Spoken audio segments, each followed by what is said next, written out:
In an article entitled Russel Brand Reflects on Profound Experience of Getting Baptized After Sexual Allegations, we discuss Russel Brand in this segment and ask, what the hell is happening with Russel Brand? The actor was recently accused of sexual assault by an anonymous female actor, among others. Apparently, a drunk Russel Brand exposed himself to Jane Doe on the set of a movie production, and this was allegedly visible to all the crew members. He then proceeded to assault her in a bathroom in which a crew member stood guard and actually kind of helped this thing along. This is only one example of multiple accusations against the actor, to include rape, aggravated sexual assault, one instance which victimized a female who was a minor. But he was recently baptized. And so that should fix everything, right? The point here is that Russel Brand is not a Christian. He is simply using Christianity to save his ass. Keyword using, which many Christians do to get out of trouble, get out of facing the abuse that they're accused of, they're guilty of. How fitting that Brand decided to join a degenerate sex cult known as Christianity. This story is from US Magazine by Mike Volpo on April 29th, 2024. Jason, what do you think? Is Brand going to be saved? I mean, saved from what? Just being a piece of shit? I mean, this is just so fucking typical. The thing that really strikes me that's so weird about Christianity and seems so attractive is this whole idea of like somebody else saving you, you're not even having to say sorry to the person you fucked over. That whole thing was like vicarious redemption. I forget. It's so weird. And I think to myself, it's like, what? I've never done something so fucking horrible that I need to like get the creator of the universe to absolve me of it. I mean, so it just, I don't know, it's par for the course, honestly, for this guy to get fucking saved. You get a free fucking good guy pass. You get this halo effect. You get all this shit that helped out fucking serial killers in the 60s and 70s.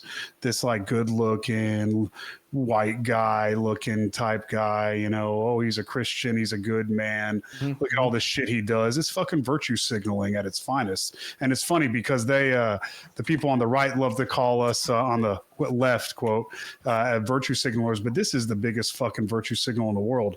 Look at me, I'm a good guy. Look at me, I've changed my ways. Yeah, it's fucking disgusting. Yeah, this is bullshit. I mean, plain and simple. He is trying to win his court case, which is actively underway, in the court of public opinion. Plain and simple. I mean, he's hiding behind this thing that works for so many people. You know, the child abusers in cathedrals across the world who just get moved around, and you're right, don't have to face their accuser.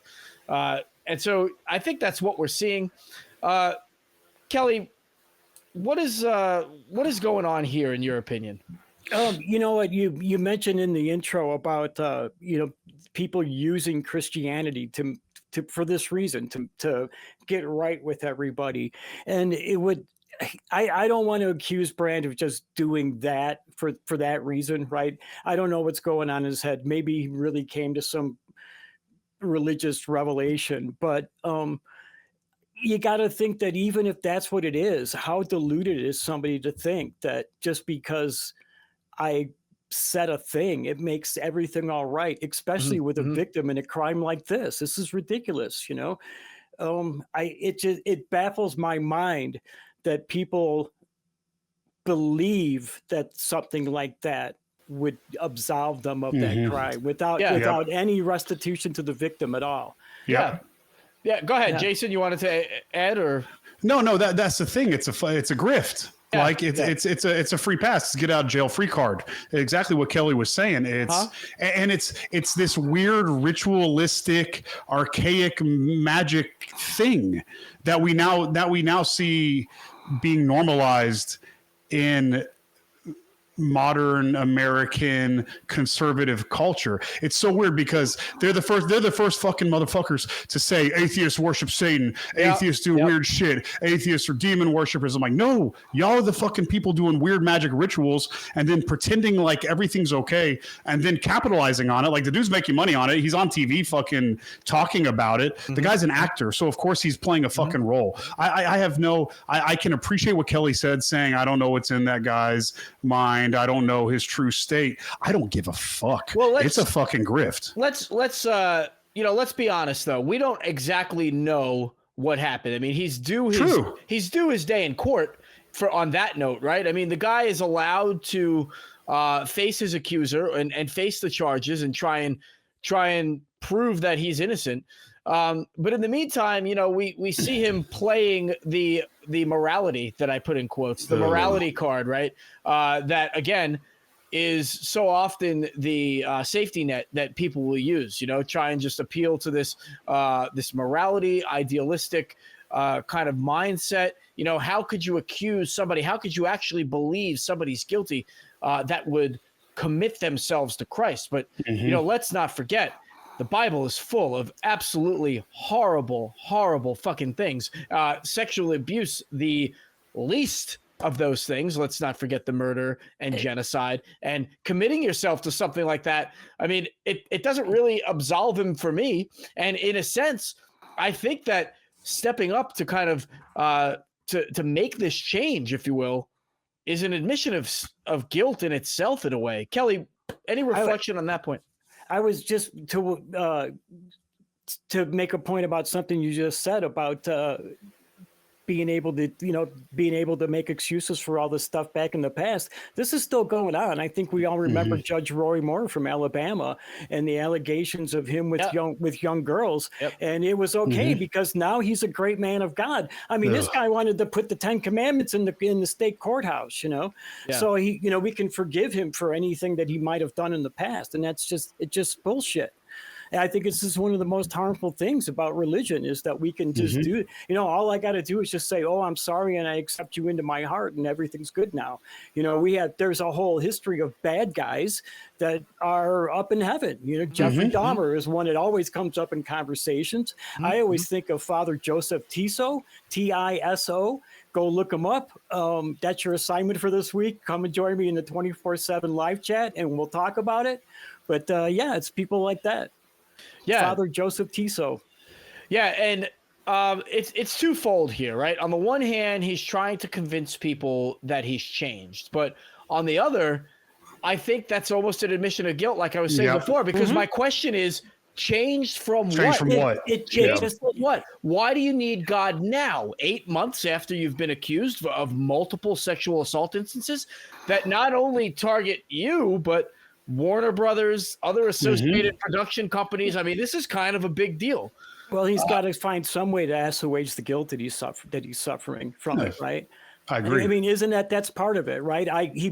In a way, he probably does feel guilty. That was kind of allowed when I was back then. I was drunk, whatever the fuck he's making excuses for. But now, see, I'm getting right with God, so I don't have to feel guilty within. This is what he's doing for himself, and that's it, Well, I think the dangerous thing here is for people to get swept up in what he's doing and actually start becoming convinced, because he's got to go to court. I mean, there is no way to absolve. There is no way to absolve him. You can't just make a change like this and then turn around and be like, the guy, he's got to be okay. But I want to get your opinions on my next point, because I think it's likely that he's just trying to distract people as well. Maybe he's just full of it and he's trying to take away. We see this regularly in the media, when maybe the government or maybe some other big institution tries to stave off negative publicity, they'll just change it completely. We saw this with Kevin Spacey a few years ago when he was accused of rape. He turned around and said, no, I never did that. But you know what? This is a good time to admit that I am a homosexual. I'm like, hold on. Let's go back to the first thing. I don't care if you're gay or not. Right? Yeah. So I don't know. What do you guys think? I mean, distraction, is this a tactic? Well, I'll tell you exactly how I fucking feel about it. So for one, if you don't forget, Russell Brand is somebody who was saying a lot of the same shit that we talk about and the stuff that a lot of us back as secular humanists and members of the ACA. He was a big proponent of things like that, but he also liked to pose himself as an authority figure. What else is an authority figure? Religion. What else is an authority figure? Mixing your politics. And I mean, that's so. And then people who are like put on platforms, especially in the West and especially in the United States, are treated as authority figures. Like we should give a fuck about what they fucking say because they have money, Protestant work ethic, Calvinism. We all know the ties, you know, so those are some more homework to do. Look up the Protestant work ethic and its relation to us viewing people as being blessed by God. So you get a rich white man who loves Jesus, who's, kind of snuck in, oh, I saw the error of my ways without saying it. That whole fucking sneaky deaky shit. All he's doing is putting himself in a place of authority so that way fucking people will forego things like empathy and forego things like common sense and critical thinking and just bow to their fucking Western media conditioning. That's what I think it is. I don't think it's of distraction. I think it's an alignment. He's allying himself with other authority figures in order to fucking protect himself and be treated like a martyr. That's what's going to happen. I prophesy that in the next 4 to 6 months, Russell Brand is going to put himself up as a martyr, if not sooner. So, yeah. Kelly, you have anything to add on that front? I was thinking that my thoughts on him are probably a little bit more visceral than that because I just don't trust anybody that's skinnier than I am. Oh, okay. Well, you know, maybe there's something to that.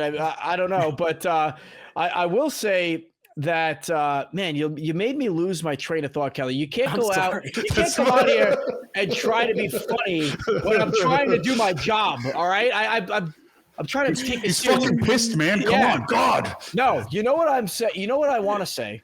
I want to say, will Christians flock to the opportunity? Will they flock to the opportunity to have somebody like Brand on their side? Of course. And what are the implications for that? And I don't think it'll happen right away, right? Because he has to go through his forgiveness period.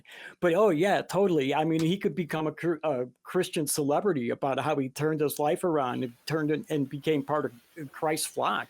He could be I could totally see him being accepted by Christians. Yeah, and I think they'll probably see an opportunity to sink their hooks in and to carry their religious message forward, and they'll probably throw support behind them financially, socially, publicly, you know, all to kind of reinforce their brand. And so I think that we see things like this, and the Christians and the you know, and it's probably not just Christians, but it's anybody with an agenda probably say, yeah, look. Just what he said. He's onto something. So, Jason, did you have something you wanted to include? No, I just find it repulsive that these fucking people are able to do these fucking horrible things to people and hide in plain sight and walk free. I mean, it just blows my mind. I've been in so many situations where I've been inebriated with other people who are inebriated. We had a very kind of free love community for a long time when I was in my 20s.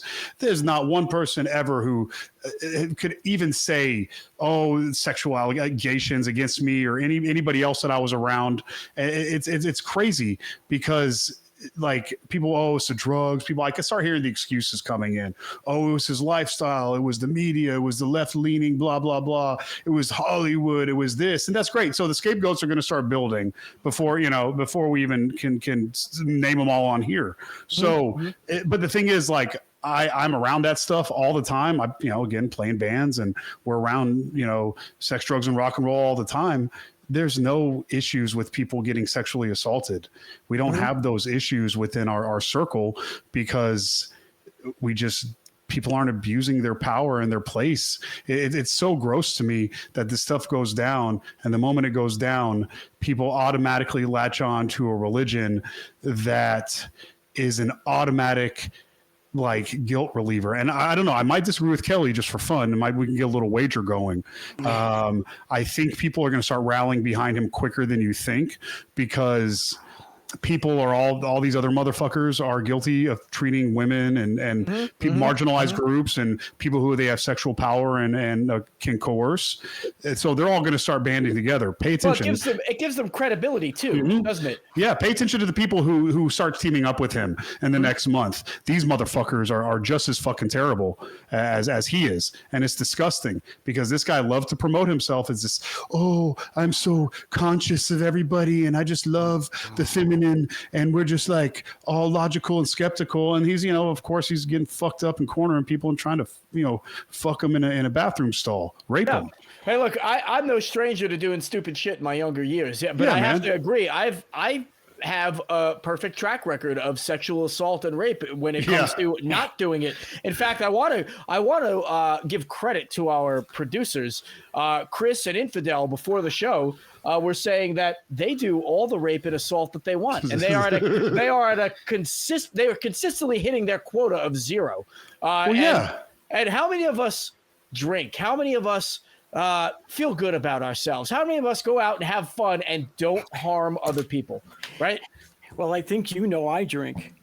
Yeah, well, Kelly, I've seen you harm yourself. But you've never harmed anybody else. Kelly can really get up after face planting off of a small set of stairs. But Kelly, I want to ask you. Okay, so let's say Russel Brand is covering something up. What would it take to give him some forgiveness, to give him some credibility? I mean, what are the circumstances where he doesn't look as bad as we're making him out to be? I don't think there is one. Okay. I guess it would probably be better if the evidence doesn't line up enough to get him convicted. That might help. But other than that, I can't see any reason why anybody should give him any forgiveness. And this is one of the things that I have a problem with Christianity, is that there are some things you should not forgive. They should not be forgiven. They just shouldn't be. And they're not going to be, nobody's going to burn in hell for these things. They need to be accountable for it now, in this lifetime, at this point in juncture in their lives, so they don't go out and harm other people. Christianity has set a horrible and dangerous precedent for the way that it is able to skirt the consequences of its actions and decisions. Yeah. Jason, you wanted to add something. Well, I think there's maybe I'm saying the same thing as Kelly is, but I think about this a lot, especially, when you think about people who are predatory and, people who perform sexual assault and consistently, like chronic abusers. I don't believe in free will. I think it's a ridiculous thing. So when I look at those people, they're doing what they do. And when you see people who behave like Brand and other people who we've discussed way too many times on this show, we see a very high recidivism rate. And then whenever you see a social support network that allows for this and promotes this, like religions, like the media, Hollywood, like all those little groups and fucking organizations and all those people with power, where we see this happening, we can recognize that people like this are a consistent threat and will remain a threat. So in the fact that I don't believe in free will and people do as they do, a person like this should be offered forgiveness in the sense that you don't treat them like they're evil. Like a pariah of evil, but at the same time, you have to be forgiveness is being honest. At least when we talk about it in psychology, you have to be honest with yourself about who that person is, and who that person is a predator. Yeah. And that person, a predator like that, needs to be separated from everybody. In my opinion, none of what I say reflects ACA views. In my opinion, should be separated from everybody, to a point to where they're healthy, but they can do no harm to the people that they target. There's a lot to unpack there. So you've made quite a few points. So you've made quite a few points, and I wanted to see if Kelly wanted to weigh in on any of that before I kind of put down what I took away from Jason's remarks. Yeah, Jason kind of expanded on one of the things I was saying, is that these people need to be accountable now. Yeah. We need to do it at this time. I'm sorry, I'm just having a hard time with words right now. This is a touchy subject. But I had a thought and I lost it. I'm sorry. That's okay. So, really, I want to, well, we talked about our producer, so I'm going to inject a little humor here. But, they also said that people usually go to prison first before they find God. And Brand probably just feels like he can skip prison and jump to God right now. Right. I don't think that is going to help him. Again, another reason motivation for him is that he might think it looked good for him when he walks into court. Of course, it does. That's right. This is a known thing. Like they use that. That is the danger of having religion influence our legal system and having religion permeate our government in a sense, because then you get these people who are in elected and appointed positions who use their alignment with these dogmas to deal out consequences or lack thereof, right, for the actions of people, or put down legislation, or affect society at large because of their beliefs. And doing something like that is incredibly dangerous. I mentioned earlier, it's dangerous, the precedent that the church has set, but then you start taking somebody who could be potentially turned loose on people again, because they're not held to a standard, right? They're not held to the correct standard,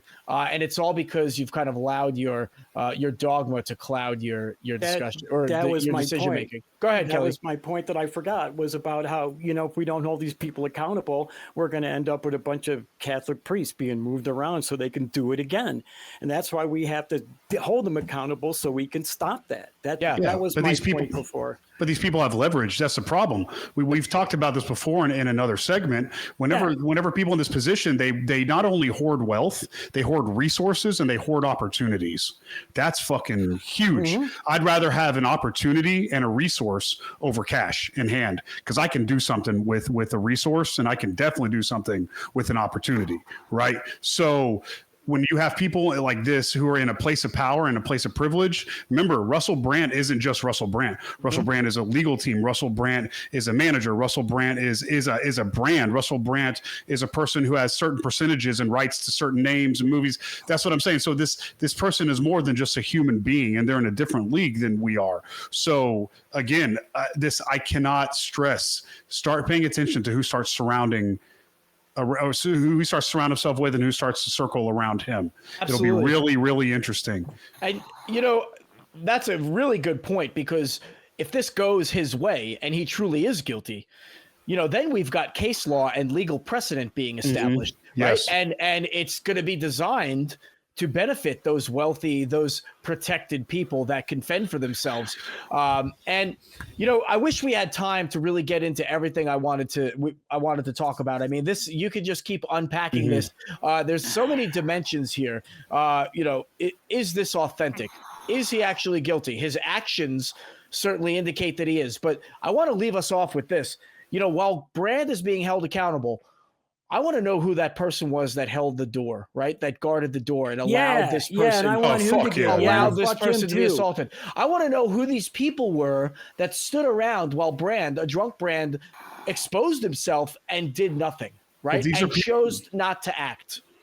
These are probably people who are reliant on him. So there you have the power dynamic to where even though they have a moral responsibility, it is at that point, I believe it is a moral ought. I know we got to wrap this up, but to me, those are people who are in a place to where if they said something, there goes their livelihood. They're working class like any of us, and they're going paycheck to paycheck. Even if they're making $100,000 a year. What would you do or not do for $1,000, right? Jesus Christ.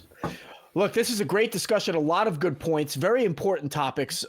Folks, for those of you watching, you can click the link below and find more important topics and great discussion. Thanks for tuning in.